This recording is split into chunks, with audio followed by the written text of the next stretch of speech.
Éxodo 20. Y habló Dios todas estas palabras diciendo: Yo soy Jehová tu Dios, que te saqué de la tierra de Egipto, de casa de servidumbre. ¿Se acuerdan que llegamos al monte Oreb, que también se le llama Sinaí, y que Dios se manifestó tremendamente en ese monte humeando, que se estremecía, había fuego, etcétera? Y comentamos que el pueblo estuvo más o menos un año detenido en ese monte, conociendo a Dios y conociendo sus leyes, ¿no? Eran una nación naciente. Después de cientos de años de esclavos, Dios los saca y pues imagínense, era un proceso de ¿y ahora qué? Y lo primero que Dios hace es revelarse a ellos, darse a conocer, hacer un pacto con ellos, y ese pacto implicaba leyes y estatutos. En el capítulo pasado vimos que ellos dijeron: lo que Dios nos diga lo vamos a hacer, porque ellos no se habían percatado de que no tenían la capacidad de obedecer a un Dios santo, no tenían la capacidad de vivir en el estándar de perfección y santidad que Dios demanda. Y ahora Dios les entrega y les empieza a hablar los mandamientos que ellos inicialmente pensaron que iba a ser sencillo obedecer. Y dice aquí: yo soy Jehová tu Dios, que te saqué de la tierra de Egipto, ¿no? Se presenta como su redentor, aquel que los libró de la esclavitud.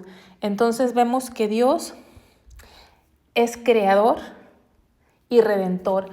Es decir, Él nos hizo, Él nos dio la vida, pero nos vendimos al pecado y Él nos compró, Él nos liberó. Entonces somos doblemente de Él, le pertenecemos doblemente, y esto quiere decir que si le pertenecemos, Él tiene todo el derecho sobre nosotros y nosotros tenemos toda la obligación de vivir por Él y para Él, en obediencia a Dios. Entonces, en eso, esa es la base de estos mandamientos. Yo te creé, yo te hice y yo te redimí.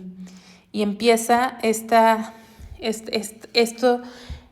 capítulo 20 de Éxodo, donde se dan los famosos 10 mandamientos, que después viene una serie de leyes. Los antiguos rabinos contaban 613 mandamientos, pero todos los mandamientos emanan de estos 10 mandamientos. Y estos 10 mandamientos los podemos clasificar en dos. Los primeros 4 mandamientos nos habla de nuestra devoción a Dios, nuestra relación con Dios. Y los siguientes 6 mandamientos de nuestras relaciones laterales, ¿no? Entonces es como si se formara una cruz. Los primeros 4 mandamientos es nuestra relación vertical, o sea, nuestra relación con Dios, y los siguientes 6 horizontal, nuestra relación con los demás.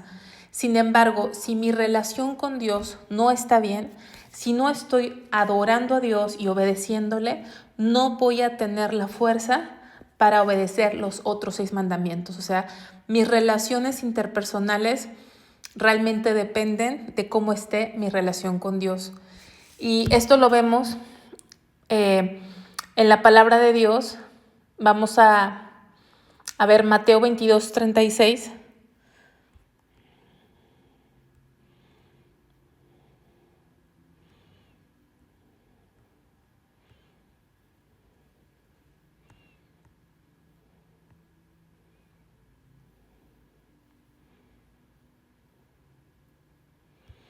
Le preguntan a Jesús: Maestro, ¿cuál es el gran mandamiento en la ley?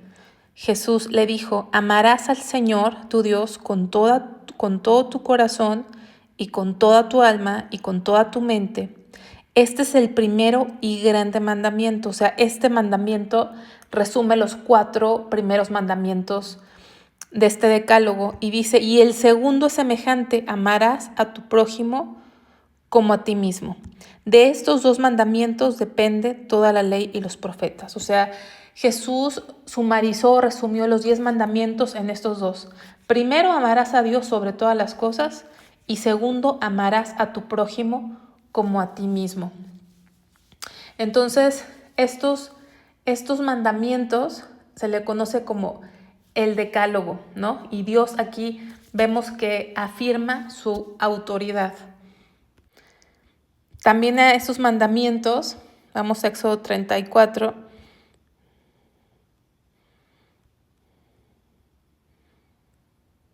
(28).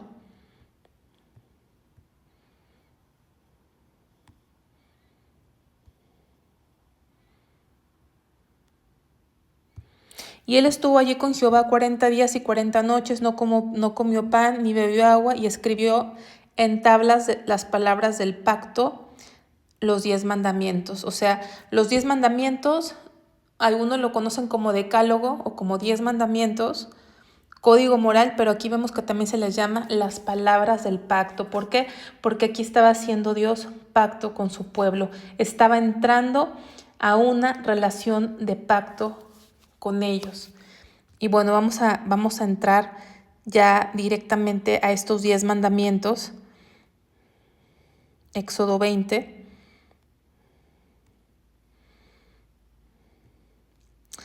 Dice, primer mandamiento, no tendrás dioses ajenos delante de mí.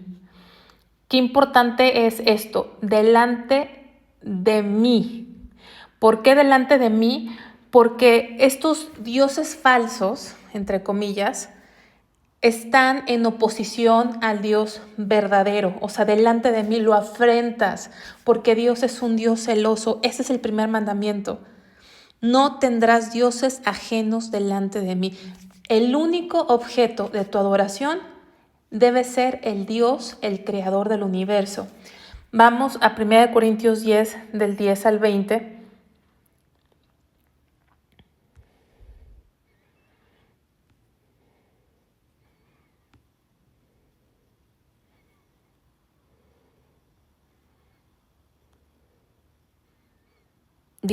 Perdón.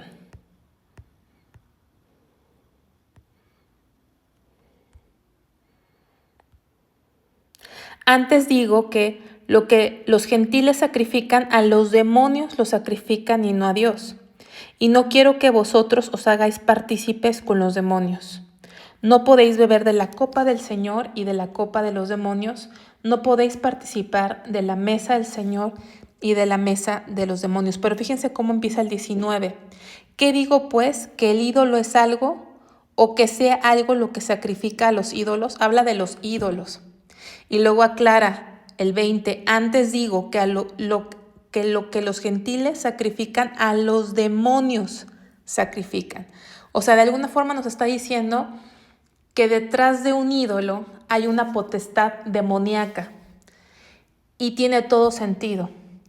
Porque ¿cómo es posible que personas pensantes, muchas de ellas inteligentes, tengan esa atracción a un ídolo, a una imagen que ellos mismos crearon, y la adoran y la veneran y se arrodillan ante alguien que nunca han visto, nunca han conocido, que se los heredaron sus padres y ahora ellos ponen su confianza en eso?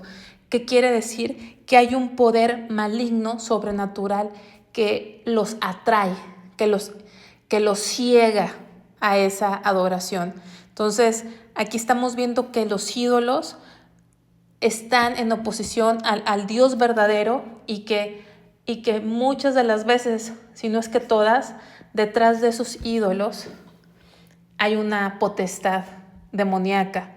Ídolo es todo aquello que ocupa el lugar de Dios. Dios no es un Dios más entre nuestros dioses, no. Dios es un Dios celoso y debe ser el único objeto de nuestra adoración.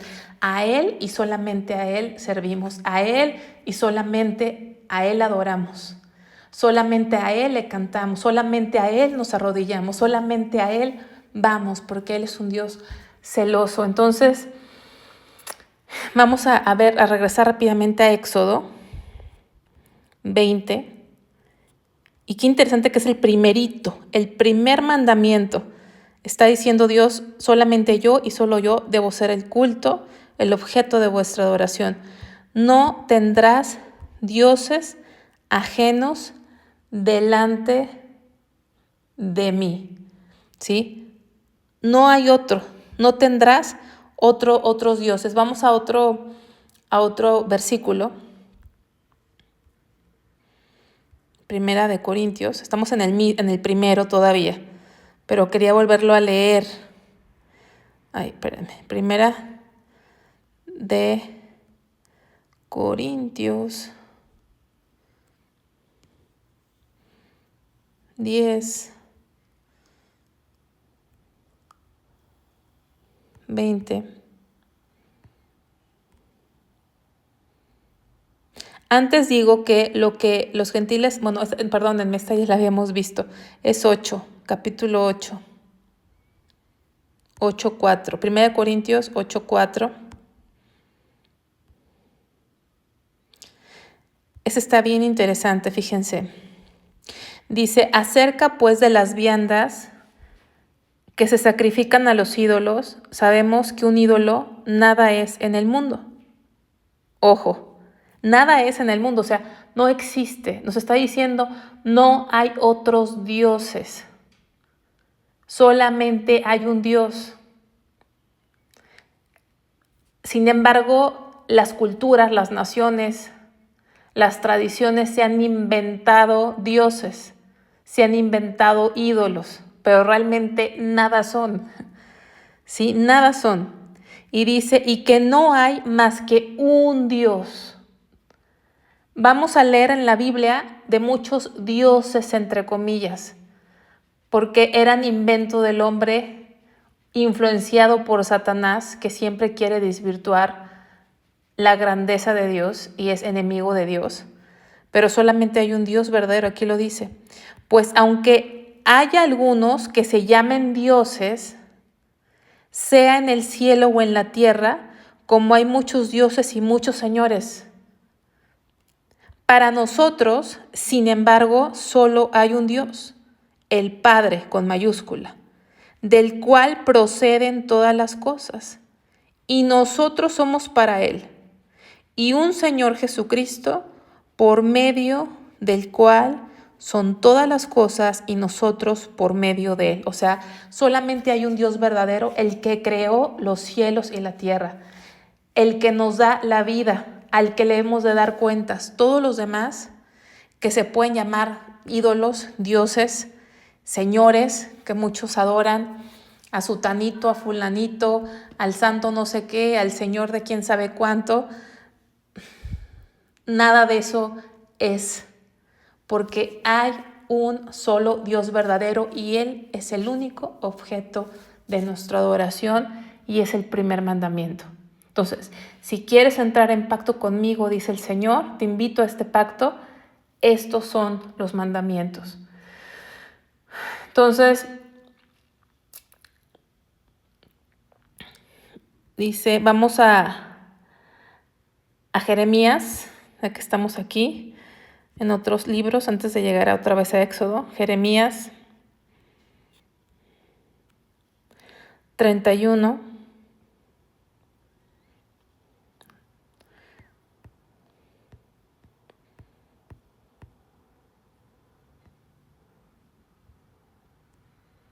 Jeremías 31, 32.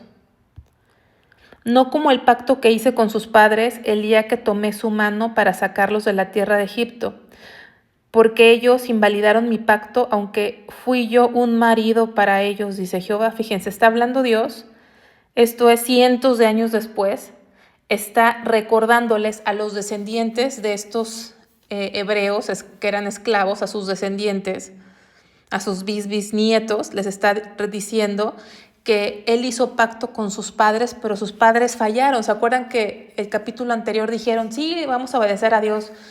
Y les dio los mandamientos y fallaron.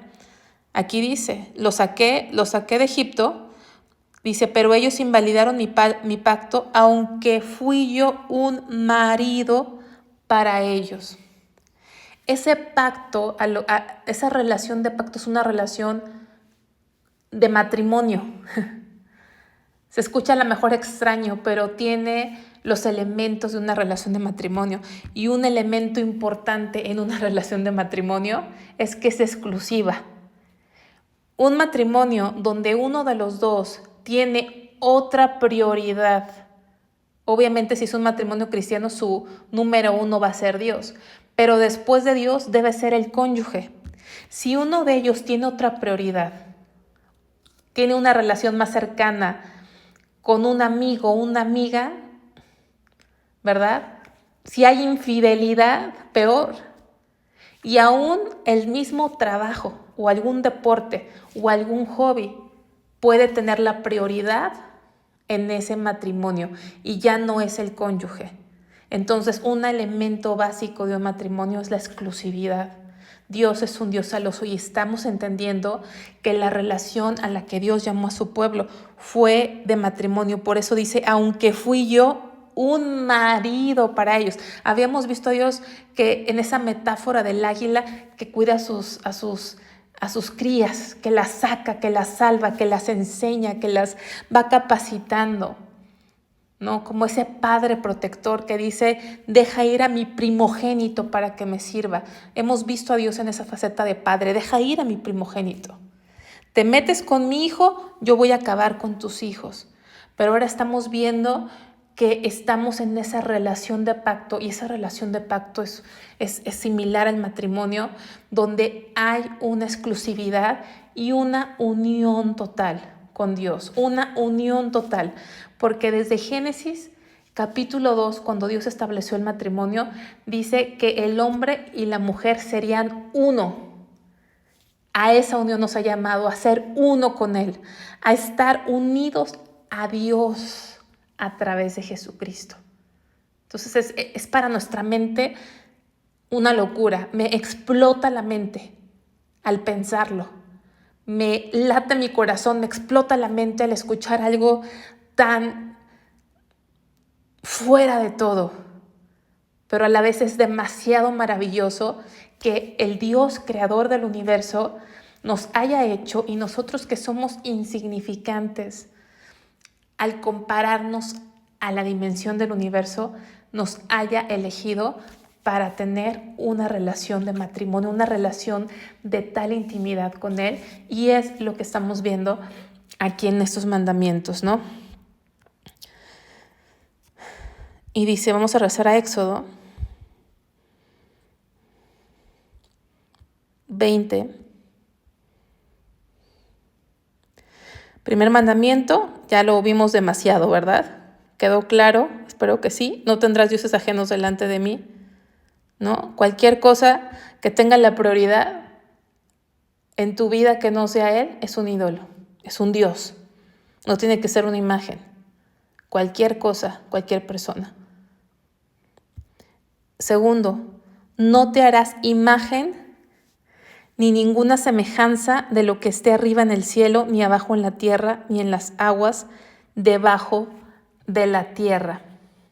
¿Sí? No te puedes hacer imagen para adoración. O sea, no quiere decir que esté prohibiendo Dios el arte, pero toda imagen, toda escultura que se haga con fines religiosos, con fines de culto, con fines de representar a una deidad, está estrictamente prohibida por Dios en el segundo mandamiento. Vamos a Romanos 1.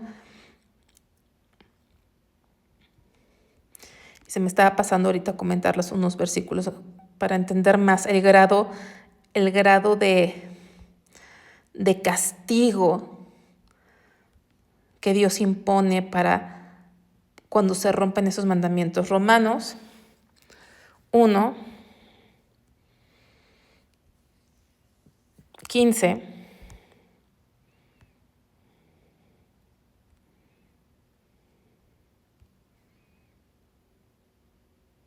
Espérenme, no. Acá.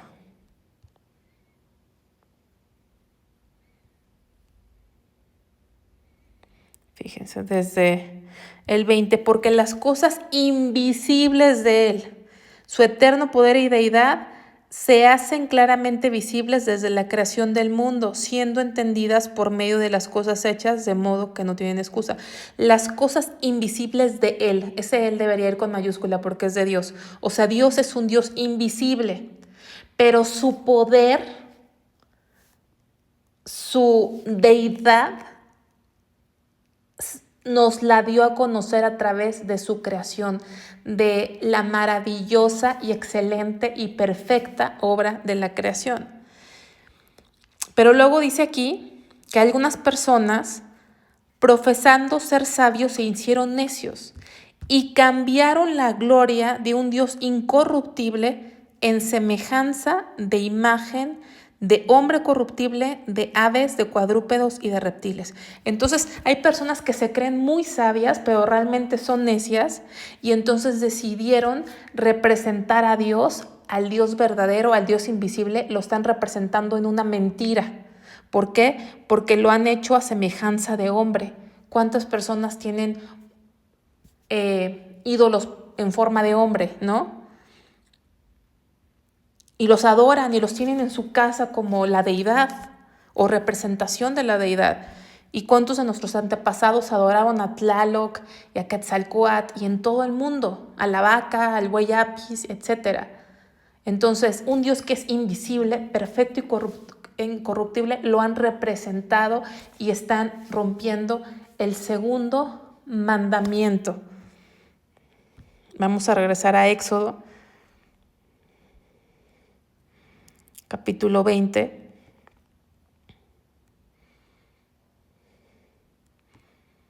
Entonces, primer mandamiento es politeísmo, no tendrás dioses ajenos. Segundo, no te harás imagen, no puedes representar a la deidad.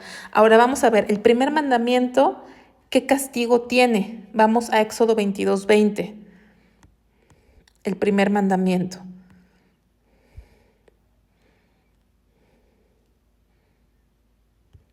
Dice, el que ofreciere sacrificio a dioses, excepto solamente a Jehová, será muerto. ¿Ok? Excepto, solamente al único que le podemos rendir sacrificios, o sea, adoración, devoción, es a Dios. El que le ofrezca su devoción a cualquier otra que no sea el Dios verdadero, ¿qué pena tiene? Según Dios, será muerto. Y esto no lo estableció Moisés. Muchas veces decimos la ley de Moisés. Realmente lo decimos por costumbre, pero la ley no fue de Moisés. La ley fue de Dios. De hecho, como un dato histórico, 300 años más o menos antes de que Dios diera la ley a través de Moisés, existía ya un código Hammurabi, babilónico, que tenía leyes quizás similares, pero no de esta perfección moral que Dios nos la da. Pero aparte, en ese código, la alabanza, el honor y la gloria eran para el rey, Hammurabi, y él estaba sobre todo. Aquí, la ley de Dios nos enseña que ningún hombre está sobre la ley de Dios, ningún hombre. Es decir, que cualquier ministro de Dios que no enseñe conforme a las palabras de Dios, no es un verdadero ministro de Dios, porque nadie, absolutamente nadie, con el título que se quiera autonombrar o le quieran poner, puede estar encima de los preceptos de Dios. La autoridad máxima de aquellos que han puesto su fe en el Dios creador del universo, la autoridad máxima jamás será el hombre, es la palabra de Dios. Entonces, el que rompiera el primer mandamiento, dijo Dios, será muerto. El segundo mandamiento de hacer imágenes, vamos a ver cuál fue la pena. Deuteronomio 27:15.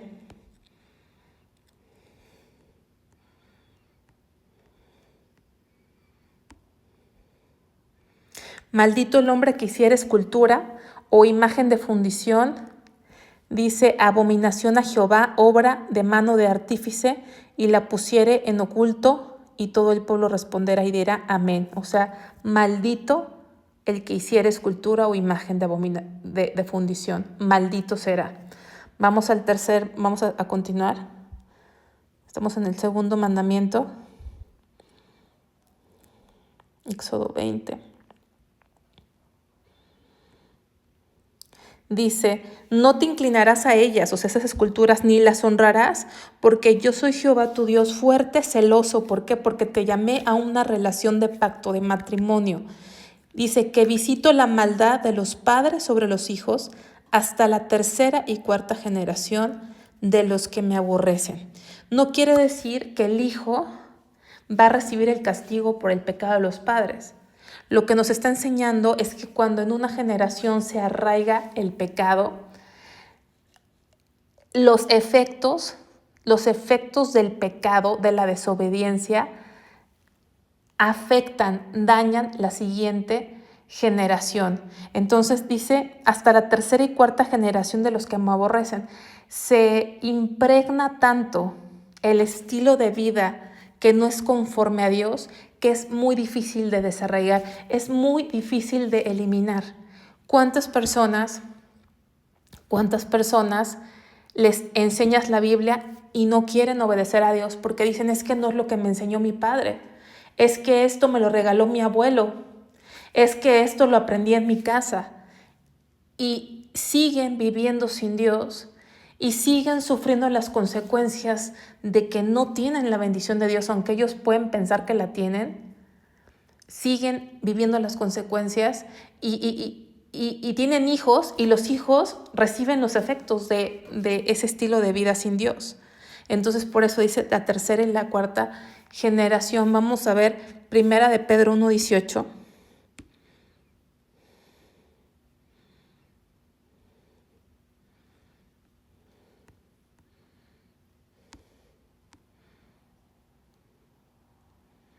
Dice, sabiendo que fuisteis rescatados.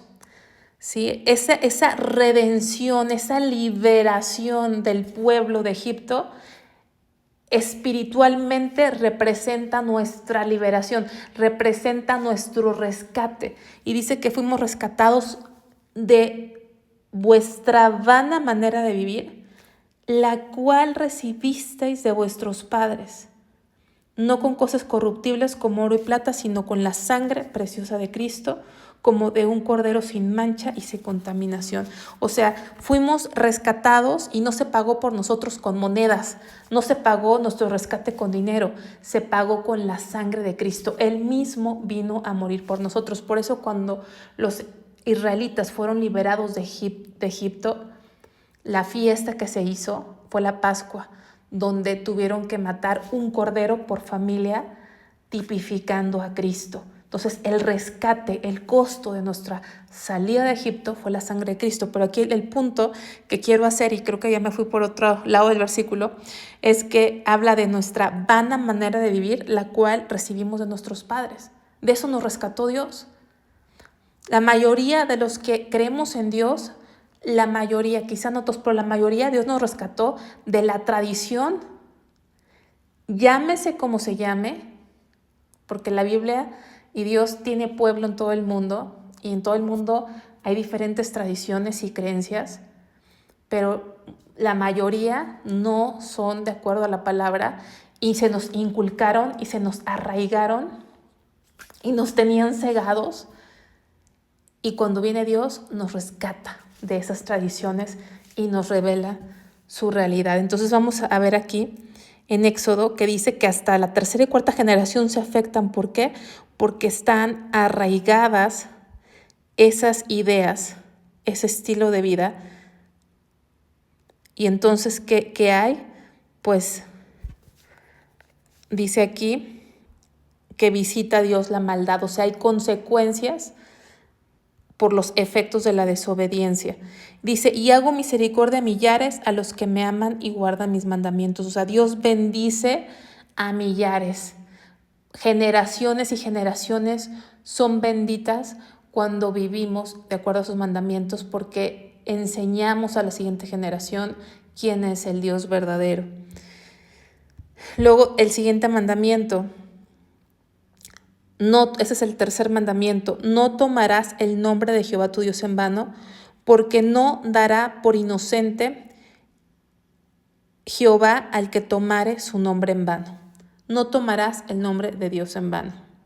¿Qué es tomar el nombre de Dios en vano? Cuando usamos el nombre de Dios, pero seguimos viviendo en pecado. Cuando alguien se llama cristiano y no vive conforme a Cristo, mejor no te llames cristiano. ¿Por qué? Porque estás transgrediendo el tercer mandamiento, estás tomando el nombre de Dios en vano porque no vives conforme a lo que tú dices que eres. Si tú llevas el nombre de Cristo y vives desobedeciendo a Cristo, estás tomando su nombre en vano, como si fuera cualquier cosa. Entonces, tomar el nombre de Dios en vano también implica cuando no cumplimos lo que prometemos, cuando hacemos un voto y no lo hacemos, cuando por negligencia o a la ligereza usamos el nombre de Dios en cualquier tema. Te lo juro por Dios, delante de Dios. De hecho, los israelitas, la nación de Israel, no pronunciaban el nombre de Jehová, estaba escrito con consonantes para que no pudiese pronunciar porque tenían temor a pronunciar el nombre de Jehová, porque es demasiado santo. Y nosotros a veces usamos el nombre de Dios en vano. No se digan chistes, ¿no? O jurando en falso usando el nombre de Dios. Entonces, tomar el nombre de Dios en vano. Y va mucho más allá, porque si tú dices creer en Dios y te comprometes a algo y no lo haces, también estás usando el nombre de Dios en vano. ¿Por qué? Porque dices que eres cristiano, que Dios vive en tu vida y no cumples los compromisos que haces. Vamos a ver nada más un versículo. Pueden ver Mateo 5:37, pero por cuestiones de tiempo, nada más voy a leer Santiago 5:12.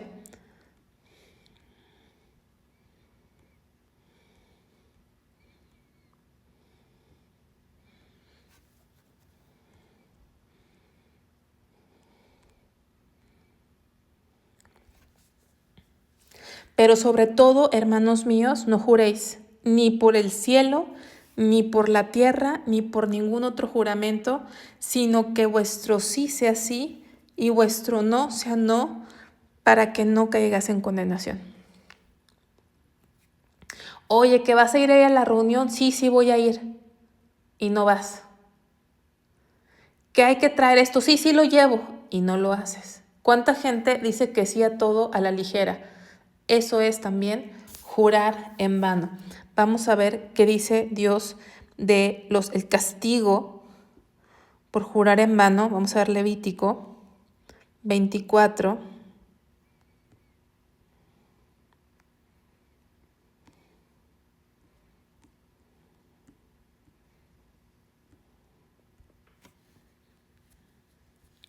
Y a los hijos de Israel, 24, 15 y 16, y a los hijos de Israel hablarás diciendo, cualquiera que maldijera a su Dios llevará su iniquidad, y el que blasfemara el nombre de Jehová ha de ser muerto.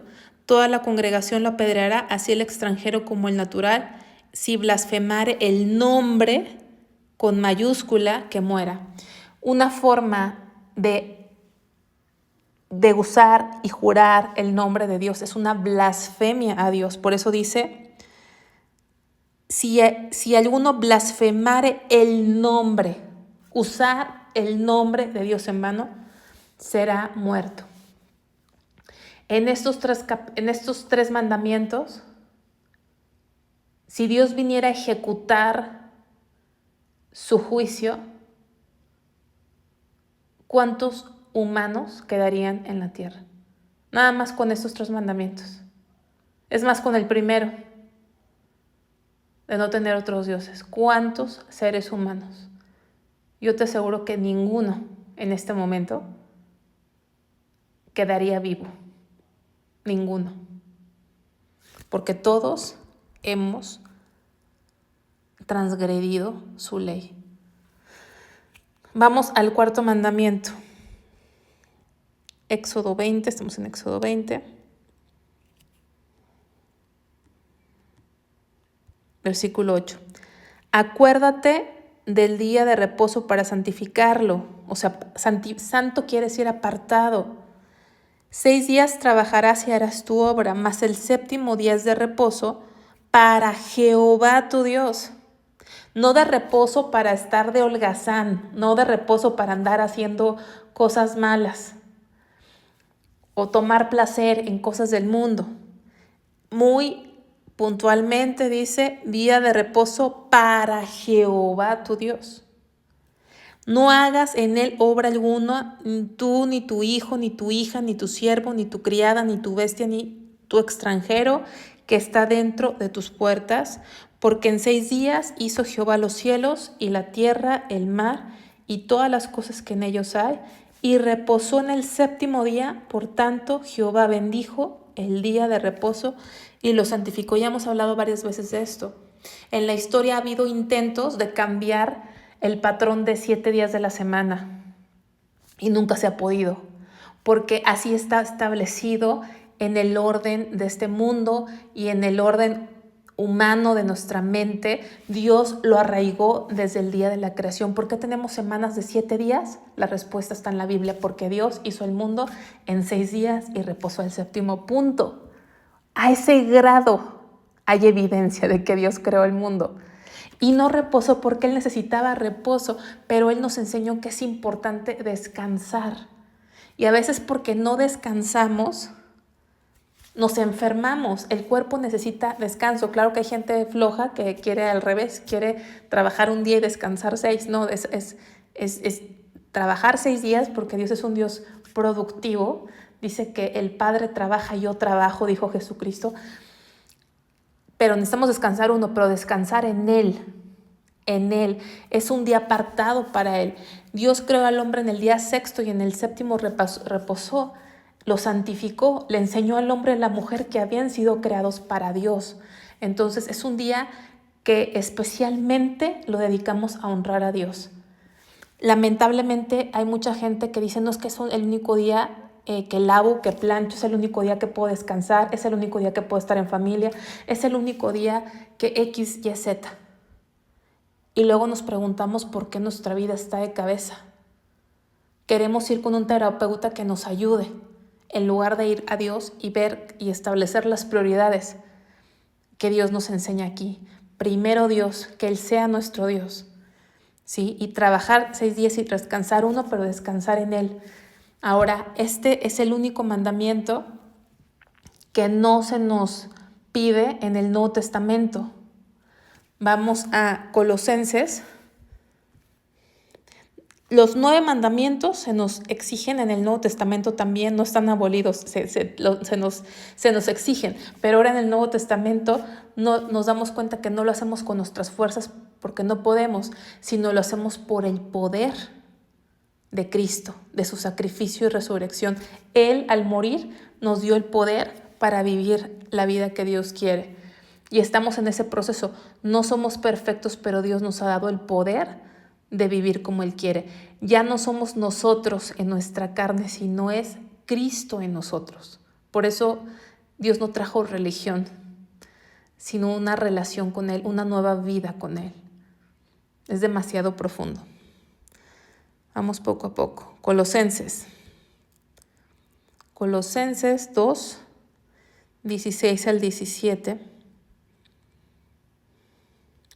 Por tanto, nadie os juzgue en comida o en bebida, o en cuanto a días de fiesta, luna nueva o días de reposo, todo lo cual es sombra de lo que ha de venir, pero el cuerpo es de Cristo. O sea, ya no se nos exige que estos días de fiesta o solemnes que se establecieron, que los observemos, porque eran sombra de lo que iba a venir. O sea, cuando tú ves una sombra, no te quedas con la sombra. La sombra te habla de una realidad, de un objeto, de una persona. Entonces, el sábado era sombra. ¿De quién? De Cristo. Cristo dijo, venid a mí los trabajados y cargados, que yo los haré descansar. Él es el reposo. Cuando venimos a Cristo, entonces reposamos en nuestras obras, descargamos nuestra vida, nuestra ansiedad y todas las culpas que llevábamos desde nuestra infancia, somos libres de todo eso y descansamos en Él. Descansamos en que no vamos a ir al cielo por nuestras fuerzas, sino descansamos en la fe de que a través de Cristo vamos a ir al cielo, no por lo que yo hice, sino por lo que hizo Cristo. Entonces Él es nuestro descanso. Y nosotros en el Nuevo Testamento vemos que no se reunía la iglesia en el sábado, se reunían en el primer día de la semana porque fue el día en que resucitó Jesús. Entonces vamos a ver Números 15. ¿Cuál era el castigo de no hacer o cumplir con el día de reposo? Era muy importante este día de reposo. y era memorable porque era el único mandamiento que no era moral, era más ritual. Y era importante. ¿Por qué? Porque necesitamos darle a Dios tiempo. Tiempo. Hay mucha gente que ofrenda a Dios, que diezma a Dios, qué bueno. Pero si no le das tu tiempo, difícilmente vas a conocerlo. Si no le das tu tiempo, difícilmente Dios va a poder transformar y continuar la obra que Él quiere hacer en tu vida. Damos tiempo con Dios. Números 15. Darle nuestro tiempo a Dios es importante. 15:32.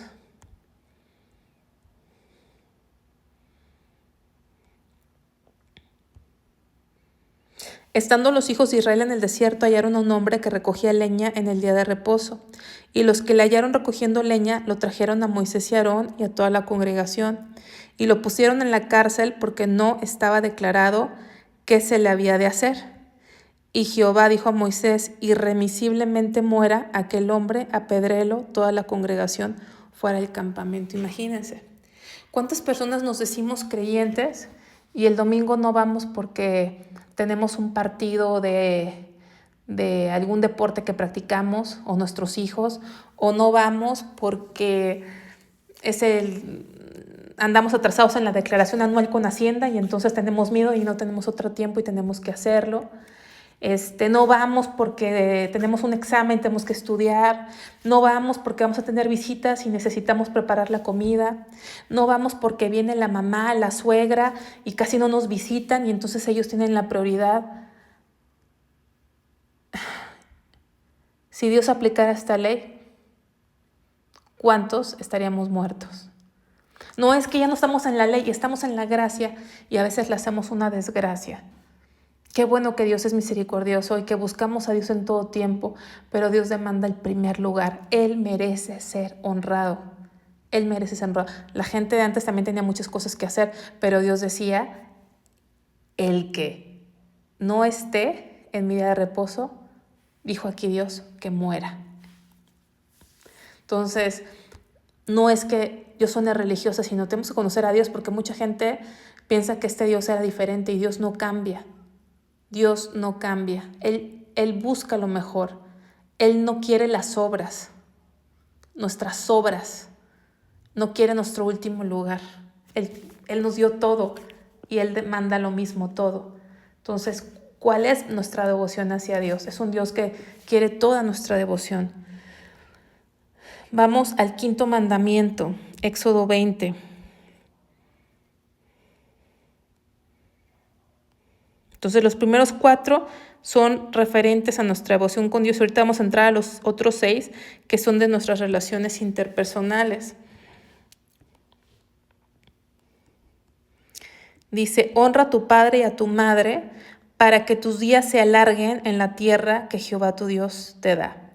Si no honras a tu padre que ves, menos a Dios que no ves. Honrar a los padres es importante porque Dios no tiene autoridad. Dios es la autoridad y Él la ha delegado en nuestra casa a los padres o al esposo, a los que son casados, en el trabajo, a los jefes. Está la autoridad civil, está la autoridad en la iglesia. Todo hay autoridad y Dios demanda, pero nuestro primer contacto con la autoridad, nuestra primera referencia a autoridad son nuestros padres. Y debemos honrarlos en lo lícito, no en lo ilícito, sino en lo lícito. Dice: para que se alarguen en la tierra tus días. También lo vemos en Mateo 19, 18 al 19, en Efesios 6, del 1 al 3, vemos este mandamiento, para que tus días sean largos. Lamentablemente, muchos jóvenes no honran a sus padres y acortan su vida. Muchas veces se enferman, se matan, ¿no? ¿Qué es no honrar a tus padres? Es contestarles, es no hacer tus deberes y lo que te toca es estudiar, es faltarles el respeto. Ahora los padres piensan que esta generación es diferente y entonces se les acepta todo. No, los mandamientos de Dios no cambian. Ese es otro problema. Cuando estamos leyendo aquí la ley de Dios, nos estamos dando cuenta que hay principios que Dios estableció. Los queramos aceptar o no los queramos aceptar, vamos a vivir las consecuencias de no aceptarlos. Hoy vivimos en una sociedad que le gusta el relativismo. ¿Qué significa esto? Que dicen que no hay leyes absolutas, que lo que es bueno para ti puede ser malo para él, y eso nos lleva a que cada quien haga lo que quiera. O sea, si para alguien es bueno relacionarse a un adulto con un niño de 5 años, porque él siente que eso es amor y él lo ve bien, entonces está bien, o eso no. Porque ahora vivimos en un mundo donde cada quien pareciera decir lo que es bueno y lo que es malo. ¿Y qué se está haciendo? Se está generando un caos. Aquí estamos viendo que las leyes de Dios son absolutas, son universales, y las creamos o no, estemos de acuerdo o no, vamos a tener que enfrentar tarde o temprano, vamos a tener que enfrentar las consecuencias de romper el código moral o espiritual de Dios. Entonces, quieren larga vida, honren a sus padres, cuídenlos, no hablen mal de ellos, no los desnuden en público, ¿no? Hablando mal de ellos, teniéndoles paciencia. Y obviamente cuando ya no estás en tu casa, pues tu prioridad es tu cónyuge y tu familia, pero no significa que los dejes de honrar o los dejes de amar. Pero en lo lícito, porque si tu padre te pide algo que es en contra de Dios, Dios está primero que tu padre y tu madre. Entonces, bueno, ¿qué castigo tenía el que no obedecía a sus padres? Vamos a Éxodo 21.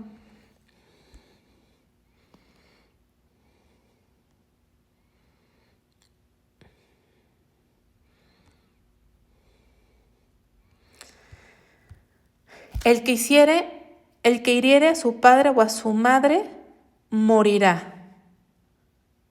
Era la muerte. En otra parte viene que el hijo que era rebelde tenía que ser apedreado para que los demás temieran. Ahora no puedes decirle nada a un niño porque lo lastimas profundamente y va a necesitar terapia el resto de su vida. No puedes tocar a un hijo porque te demandan. ¿Y qué está pasando en el mundo? La gente se pregunta por qué hay tantos asesinatos, por qué hay tantas muertes, por qué hay tanta anarquía. Porque hemos hecho leyes que no sirven y que lo único que están trayendo es más caos a este mundo. Vamos al 6º mandamiento, Éxodo 20.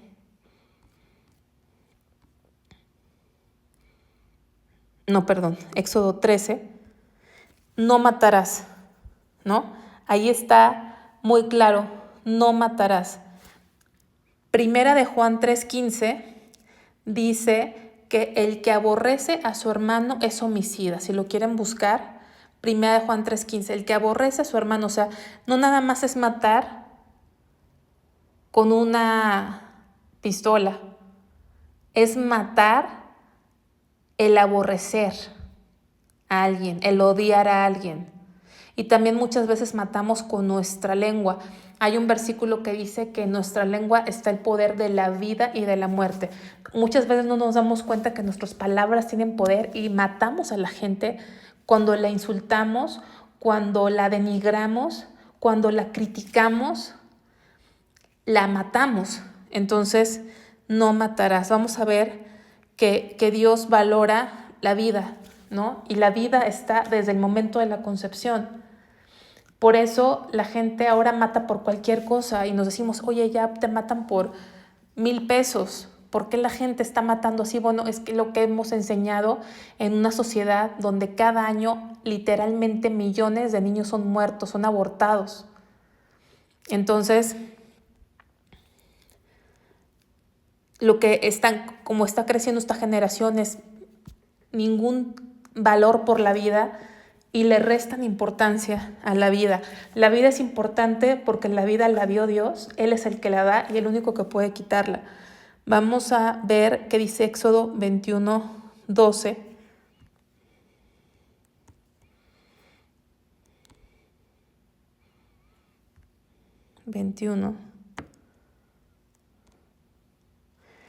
El que hiriere a alguno haciéndole así morir, él morirá. Pena de muerte. Si tú matas a alguien con alevosía y ventaja, o sea, tú mereces la muerte. También había leyes para aquellos que mataban sin querer, eso lo vamos a ver más adelante, pero aquel que mataba sabiendo lo que hacía merecía la muerte. Mucha gente dice, no, la pena de muerte la estableció Dios. ¿Para qué? Para que no se incrementara la maldad, ¿no? Pero ¿por qué se incrementó la maldad? Porque ahora los criminales tienen más derecho que los inocentes, ¿no? Que los inocentes. Y mucha gente dice que cree en Dios, que cree en la Biblia, pero quizá nunca la ha leído. Y sus opiniones emanan de su corazón, no de lo que Dios dice. Y aquí nos vamos a ver muchas veces confrontados. O le creemos a lo que dice nuestro corazón, o le creemos a lo que Dios dice. Séptimo mandamiento, adulterio. Vamos a Éxodo 20. Éxodo 20, 14. El séptimo. No cometerás adulterio. O sea, no puedes tener ninguna relación inmoral, adulterio o fornicación. No puedes meterte con alguien que no es tu esposo o tu esposa. Y eso implica desde que eres soltero. Porque si tienes una relación íntima con alguien que no es tu esposo o tu esposa, estás pecando.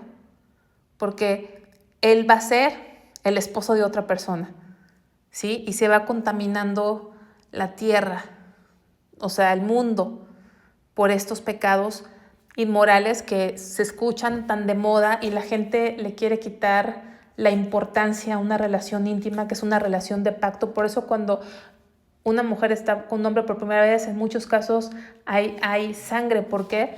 Porque se rompe el himen y esa sangre no es casualidad, Dios la puso porque es un pacto. El matrimonio es un pacto que es sellado con sangre, que es divino, que es sagrado. Entonces, toda inmoralidad, fornicación, adulterio, no es agradable a Dios, está prohibido por la palabra de Dios. Y aún la palabra de Dios nos enseña que si alguien desea a una mujer con su mente, ya es pecado. No necesita hacerlo físicamente. Si con tu mente tú deseas a una persona, imaginas con esa persona, también ya estás adulterando, porque Dios conoce nuestros pensamientos. Y de hecho desde nuestro corazón hay pecado, porque de ahí sale el pecado. Antes de que lo ejecutemos es porque le dimos cabida en nuestro corazón. Entonces no es malo que nos lleguen malos pensamientos. Lo malo es que no luchemos contra ellos. Lo malo es que permitamos que se establezcan en nuestro corazón, porque lo siguiente es que lo vamos a llevar a cabo. Vamos a Éxodo 20. Estamos en 20:14, pero vamos a Levítico 20:10 para ver qué castigo es para el adúltero.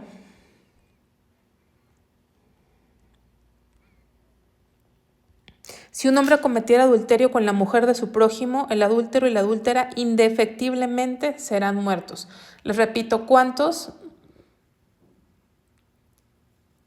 quedarían vivos en esta sociedad?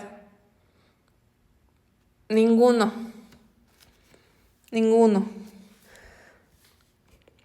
Solo los niños que todavía están en la edad de la inocencia, pero fuera de ahí, ninguno. Porque un niño a cierta edad ya dice mentiras. Vamos a seguir con eso ahorita. Vamos a llegar a ese mandamiento que es el falso testimonio, pero todavía no estamos ahí. Vamos al 8º mandamiento. Bueno, dice aquí, déjenme, pensé que estaba Éxodo 20. Éxodo 20.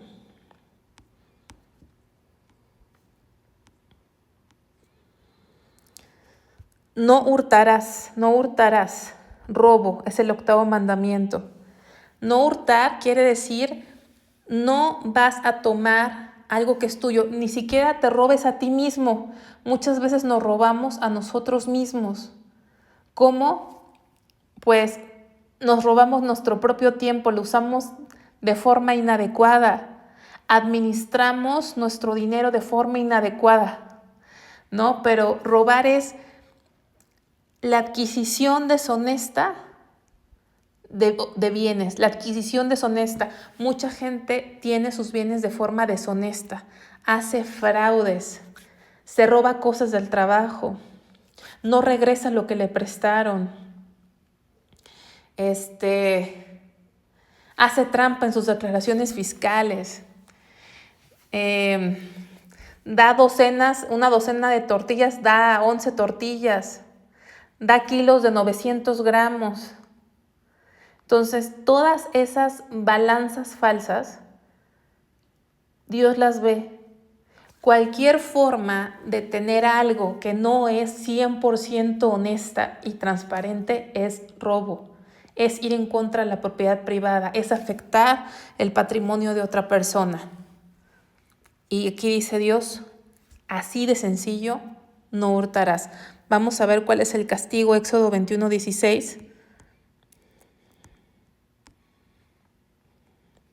Asimismo, el que robare a una persona y la vendiere, o si fuere hallada en sus manos, morirá. Bueno, aquí está hablando de un robo que es un secuestro, ¿sí? O sea, había un castigo para el que robara, tenía que restituir. Pero aquí habla del secuestro. El que robare a una persona y la vendiere, que fue lo que hicieron los hermanos de José con José, eso es lo que hicieron, merecen la muerte. O sea, los secuestradores, según la ley de Dios, merecen la pena de muerte. Vamos al 9º mandamiento. Vamos a regresar a Éxodo 20.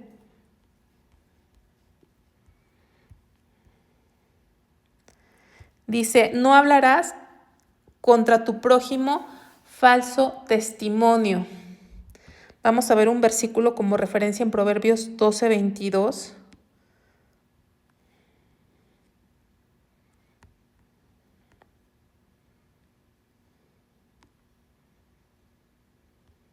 Dice, los labios mentirosos son abominación a Jehová, pero los que hacen verdad son su contentamiento. O sea, Dios aborrece los mentirosos. ¿Y cuántos mentirosos no hay? ¿Cuántas veces no hemos dicho mentiras? Mentiras piadosas, mentiras blancas, pero es mentira tras mentira tras mentira. ¿Por qué? Porque nuestra naturaleza tiende al mal y aún así nos creemos buenos porque nos autoevaluamos y creemos que no es una gran maldad. Entonces resulta que somos jueces de nosotros mismos y no hemos entendido que el único juez de toda la tierra es Dios y lo que realmente importa es lo que Él diga. Entonces Dios aborrece a los mentirosos. ¿Cuál es el castigo del falso testimonio? Vamos a Deuteronomio.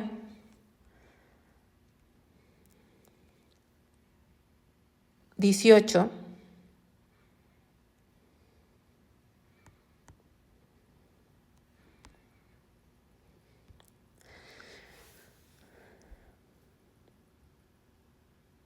(16)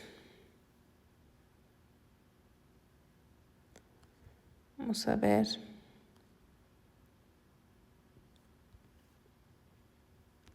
Vamos a leer desde el 16. Dice, conforme a todo lo que pediste a Jehová tu Dios en Horeb el día de la asamblea, diciendo, no vuelva yo a oír la voz de Jehová mi Dios, ni vea yo más este gran fuego para que no muera, que es lo que va a suceder ahorita, pero esto lo está repitiendo en Deuteronomio.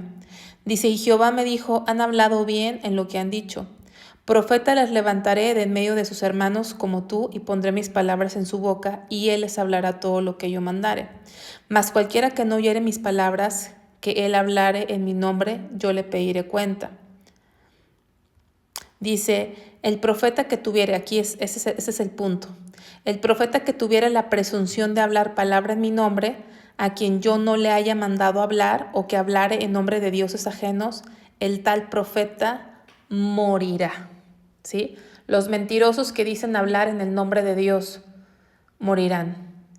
Aquellos que ponen su mano y juramentan sobre una Biblia delante de Dios, están poniendo a Dios, es como usar el nombre de Dios en vano, pero también es dar falsos testimonios, son merecedores de la muerte de alguna manera.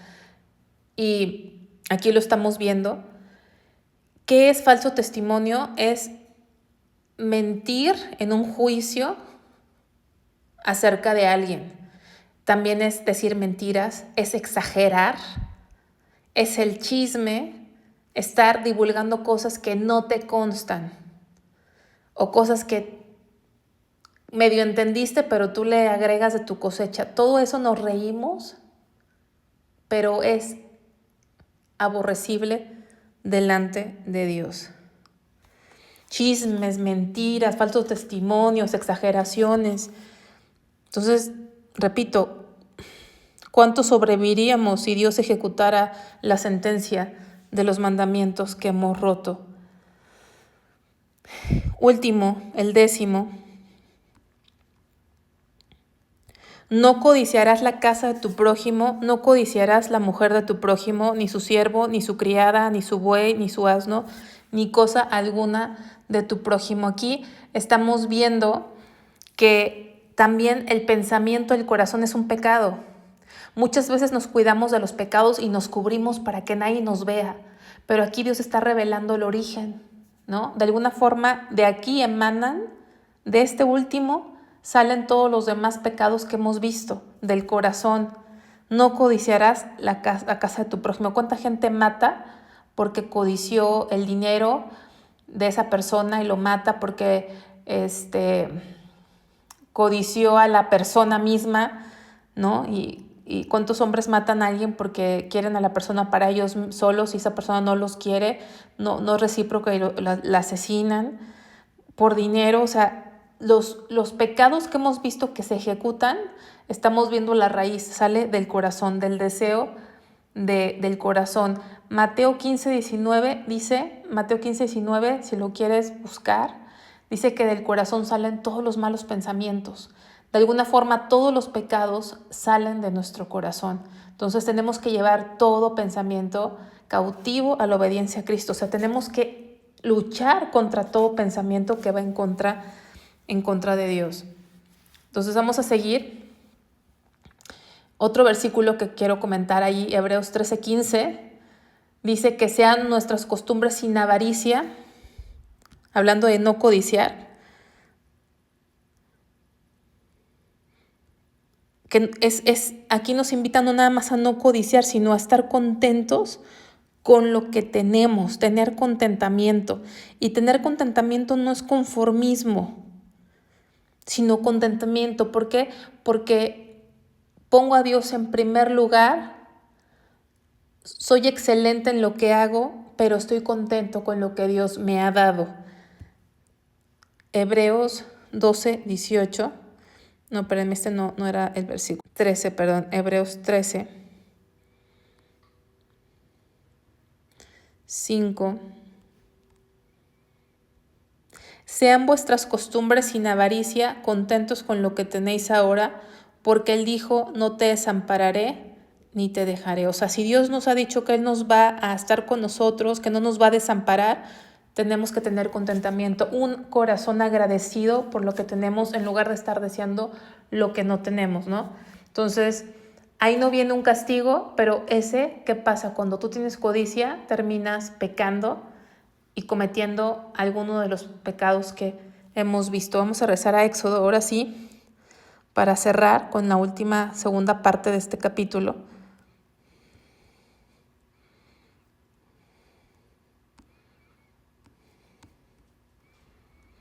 Dice, todo el pueblo observaba el estruendo y los relámpagos y el sonido de la bocina y el monte que humeaba, y viéndolo el pueblo temblaron y se pusieron a lo lejos. O sea, fue algo terrorífico, algo que les dio mucho miedo, esta experiencia con Dios, a tal grado que temblaron y se alejaron. Y dice, y dijeron a Moisés, habla tú con nosotros y nosotros oiremos, pero no hable Dios con nosotros para que no muramos. O sea, se dieron cuenta que al escuchar estos mandamientos y ver esta manifestación temible de la presencia de Dios, que no podían acercarse a un Dios santo, porque iban a morir, porque se dieron cuenta que eran pecadores, que estaban corruptos, y es lo que nosotros tenemos que darnos cuenta.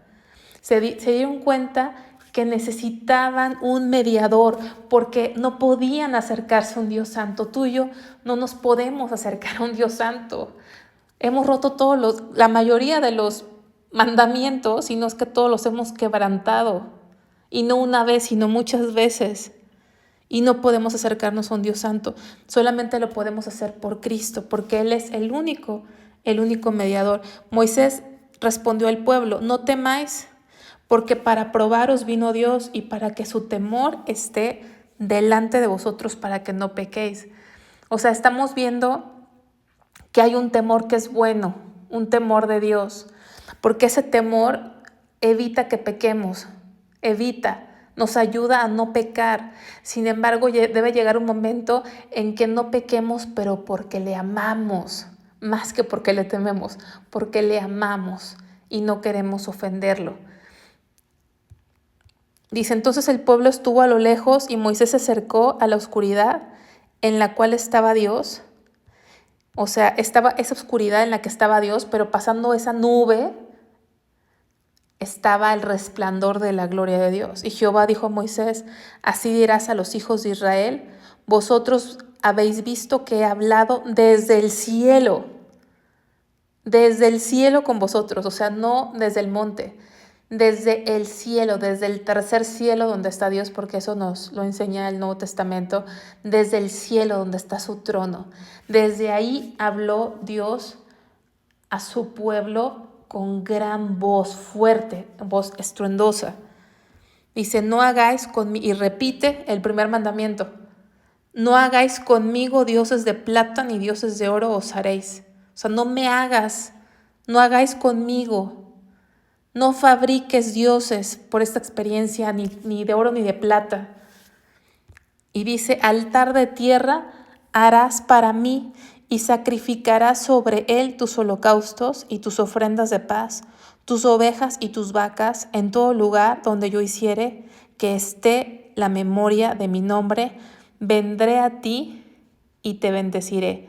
Entonces, no nos podemos acercar a Dios, pero dice Dios, a mí no me adores con dioses ajenos, no me adores con representaciones, pero sí puedes hacer un altar de tierra. ¿Quién instituyó esos sacrificios? ¿Quién? Dios mismo. Génesis capítulo 3, cuando el hombre y la mujer pecaron y se taparon con hojas de higuera en sus propias fuerzas, Dios dijo, no, así no es. Dios mismo mató un animal y con la piel de ese animal cubrió su desnudez, y desnudez en el contexto de ese capítulo es tipo de pecado, es pecado. Entonces Dios fue el que instituyó el sacrificio animal, porque el animal no peca. Y ese sacrificio animal lo vemos en todo el Antiguo Testamento. Abraham lo hacía, Jacob lo hacían, todos lo hacían. ¿Por qué? Porque así lo instituyó Dios. El que no quiso hacerlo fue Caín, porque Caín fue el primer líder de una religión falsa. Él no quería matar a ningún animal, era muy grotesco. Él trajo frutos de la tierra, él trajo cosas que se veían bonitas y agradables, pero la palabra de Dios nos enseña que sin sangre no hay perdón de pecados. ¿Por qué? ¿Por qué? Porque acabamos de ver este código moral de 10 mandamientos. El castigo para estos pecados era la muerte. Era la muerte. Alguien tenía que morir, porque ese era el castigo justo. Alguien tenía que morir. ¿Y quién vino a morir? Dios mismo se hizo hombre para venir a pagar el castigo. Tuvo que derramar sangre. Por eso Jesús es nuestro mediador. Entonces, no te puedes acercar a Dios, pero sí puedes hacer holocaustos, porque estos holocaustos están apuntando, son la sombra de lo que ha de venir. ¿Y quién vino? Jesucristo, ¿no? Entonces, aquí estamos viendo que tenían que ser, dice, en todo lugar donde yo hiciere que esté la memoria de mi nombre, en todo lugar. No estableció en este momento un lugar específico, sino en todo lugar donde yo hiciere que esté la memoria de mi nombre, vendré a ti y te bendeciré. Si me hicieres altar de piedras, no las labres de cantería, porque si alzares herramientas sobre él, lo profanarás. Fíjense algo interesante. Si me hicieres altar de piedras, dice, si me hicieras de piedras, no las labres. O sea, no tenía que ser una piedra labrada muy, muy artística, ¿no? Que al rato se gloriaran más por qué bonito altar, qué maravilloso altar, mira qué preciosa obra del altar, y pierde el sentido que el único que debe ser glorificado es Dios, ¿no? el único. Ahora nos afanamos mucho en cómo presentamos las cosas y nos olvidamos que si Dios no desciende, si Dios no habla y si Dios no ministra, por muy organizado que esté nuestro servicio a Dios, por muy bonito, por muchas lucecitas que tenga y muy planeado y bien profesional, si no está Dios, de nada sirve. Y de hecho Dios aquí dijo, no hagan de piedra labrada, no le pongan tanto empeño artístico. ¿Por qué? Porque la gloria no debe ser para nada ni para nadie, ¿no? Sino para mí, nada más para mí. Él no comparte su gloria con nadie. Lo único bello, lo atractivo es Cristo mismo, Cristo mismo. Entonces, dice, si alzares herramientas sobre él, lo vas a profanar, lo vas a profanar. Entonces, ¿por qué? Porque la espada o el arma de hierro puede ser símbolo de discordia, y el altar es símbolo de reconciliación también. Pues puede haber muchas enseñanzas, ¿no? El altar es símbolo de reconciliación porque Jesús vino a morir, ¿no? Representaba de una forma el sacrificio de Cristo y a través de Cristo nos reconcilió con Dios mismo. Siempre es mejor la sencillez. Dios es un Dios sencillo. Dios es sencillo. Es mejor un corazón humilde y contrito que servicios muy exagerados, muy adornados, con mucha pompa, le dicen en algunos lugares, ¿no? Con mucha pompa, muy llamativos. La hermosura de la santidad, la hermosura de una vida santa, la hermosura de un corazón contrito, eso es lo que Dios recibe. Eso es lo que Dios recibe. Y entonces dice aquí, dice, no subirás por las gradas a mi altar para que tu desnudez no se cubra. Entonces, aquí está diciendo que no podían hacer como gradas para subir al altar porque entonces se iba a ver la desnudez de la pierna o parte de la carne de aquel que ofrecía. Y entonces Dios nos está enseñando que Él no quiere exhibiciones de la carne. ¿Qué es la carne? El esfuerzo humano. En el servicio a Dios no podemos hacerlo en la carne. No puede haber una exhibición de nuestras capacidades humanas, carnales, de nuestras propias fuerzas y de nuestros talentos. ¿Por qué? Porque Juan 4:24 nos dice que Dios es espíritu y hay que adorarle en espíritu, no en la carne, en espíritu y en verdad. Entonces, más adelante vamos a ver que sí se les permitió después construir gradas en los altares, pero para eso entonces los sacerdotes tenían que utilizar unos calzoncillos de lino para que no se viera la carne. Entonces, el servicio a Dios, el servicio que Dios acepta, es un servicio en el espíritu, no en la carne, y no es un servicio glamoroso, ¿no? Con mucho glamour y lujo y cosas vistosas. No, un corazón humilde, contrito y humillado, Dios no lo desprecia.